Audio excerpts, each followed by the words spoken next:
Let It Be seemed to be both the best of times and worst of times for the Beatles. John explains the fairly convoluted project. The new one, the single one, it's probably it's like live, it's as-is recordings that we did while we were filming, we're filming ourselves during that period. So it's like no gimmicks, it's just if we did a bum take after about 10 times, we picked the best one of that, It's Apple Skyline, Nashville Skyline, backwards. We went in and we sang them and came out. We were really rehearsing for this show we were going to do, but we never did the show, so the album is a rehearsal for a show that never was.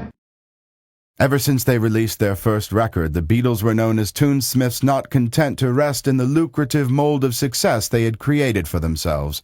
John comments on the Beatles' ever-evolving style. Well, the basic styles never really changed, It's some tunes slow with an offbeat and some tunes fast with an offbeat. Yes, please. And that's what it is, Some tunes slow with an offbeat and some tunes fast, A couple of ballads, a couple of rockers. The usual meat, In this rare piece, Lennon discusses the unexpected impact of Sgt. Pepper and what it meant to him. Sgt. Pepper, the actual song, was a rock song. Yes, just happened to sing about Sgt. Pepper, which happened with the title, which happened to tie up with the whole concept, but it was still just some, some songs, some fast and some slow. But the packaging, the sort of overall image of it was the difference.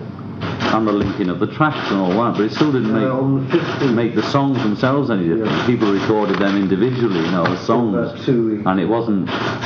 People didn't record "Getting Better" from the opera Sgt. Pepper's Lonely Hearts Club Band. They just recorded "Getting Better" as a pop song. Sgt. Pepper was significant in our lives, and therefore our LPs reflect where we're at the moment, And Sgt. Pepper reflected the changes that we've gone through and, what we're looking forward to.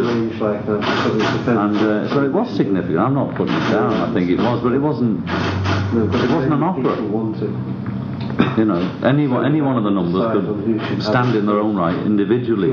It's like a box of chocolates. In Sgt. Pepper, we wrapped the chocolates up and, put nice papers or wrapped two chocolates together. But all we had, in fact, was a box with chocolates in still. The Lennon second bed-in was held in Montreal, Canada on May 26, 1969. Much the same in content as the first, the only significant difference was the attendance of an array of celebrities matching wits with John and Yoko, including cartoonist Al Capp, Tommy Smothers, Dr. Timothy Leary, as well as the Montreal chapter of the Radha Krishna Temple. The unquestionable highlight of the event was the communal recording of Give Peace a Chance, live from the bedroom. In this interview, Lennon takes time out to preside over a lively telephone press conference broadcast throughout North America. We're holding a bed-in for peace, and we're selling peace like you sell soap, and everybody's got to be aware that they can have peace if they want it, and as soon as they want. This is a once we all sleep in. Trying to do the bed-in 7 days, and I think this is the 4th day. I'm not sure, there's so much going on in this bedroom. I don't know what day it is. Actually, we snuck out yesterday morning to the American Embassy to apply for a visa, but it was a great secret. Well, I'll go somewhere in the States, I was originally heading for New York, but it depends. We've thought about Washington, New York, Berkeley, and San Francisco. It's really us making a decision on that if I ever get in. One of those closest to the Beatles musically back in 1969 was keyboard legend Billy Preston, who played with the group extensively during the Let It Be sessions in London. When Get Back was released, it was promoted as the Beatles with Billy Preston, which became rather a point of controversy with the media and many fans. Lennon explains both the billing and the relationship. We've often used other musicians on millions of records, I can't understand it. And we just named Billy because Billy was playing a pretty funky piano solo, that's all. And he came over and he'd signed up for Apple, and George is producing an LP with him. And he's a groovy cat, and he just comes in and sits on the session and lays it on you, And so we thought we'd give him a credit. It says with Billy Preston, it doesn't say Billy Preston instead of the Beatles. I don't understand how these myths get going.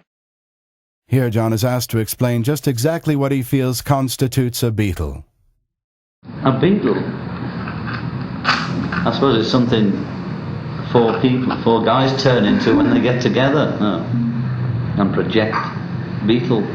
I mean, Beatle image is something that other people create and think, isn't it? I mean, it's so funny to have your own image about it. I mean, how could you, It's like a building, the image of a building is easier to see from outside. I mean, if you're inside, you don't see the outside of it. I mean, I think of the Beatles as a separate entity, we all do. I'm John, and I often say to Anthony or Neil or any of them, see what the Beatles think. And we say it to each other, I mean, what do the Beatles think? But it's always the same, just depends what I'm doing. I'm always John and Yoko.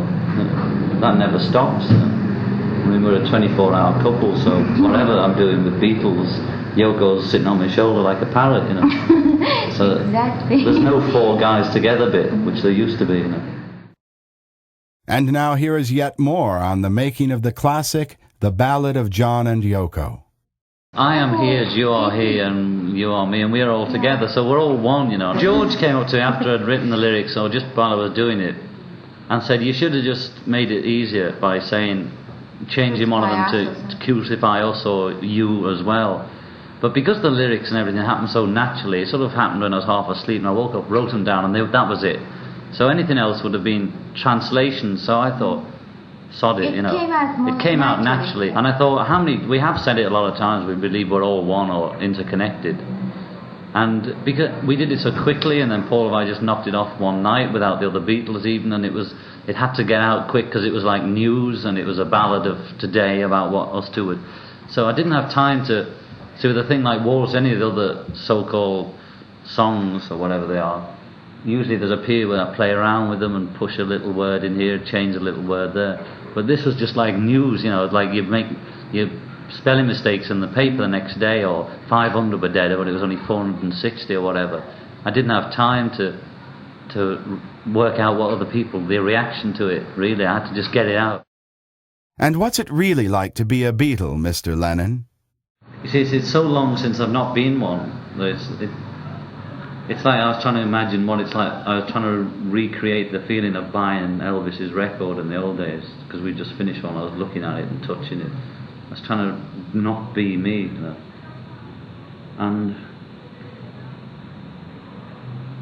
it's just impossible. I couldn't describe it, It's like being permanently in a white bag, and people are looking, but they do not never see, really. On average in the streets, and things like that. So I'm on like a permanent trip, where everybody's voice is slightly in the distance. I'm in a permanent high state because of people's, if people worship something rubs off on them, So with what I've done and what people have done to me, they've cocooned me and my life and my wife and everything in this sort of bag.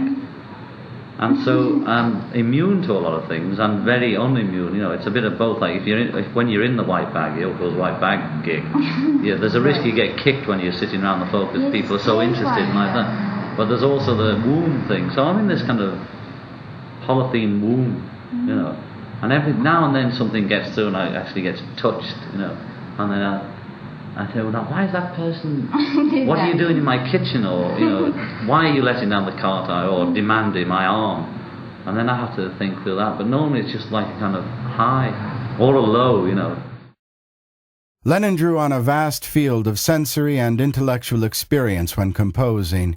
Here he responds to a reporter's questions concerning the effect of mantra and thus repetition on his work. What you write is influenced only by everything, not by specifics. Maybe something will influence you more. If the chair leg broke, you might drop that into your song you're writing on that bit of paper now. But I don't specifically think, and I learnt meditation, therefore I'll put mantra into the song as a basic format for, it just happens. But everything that happens to me, it rubs off on me, and I'm influenced by everything and everyone. So it's no deeper than that,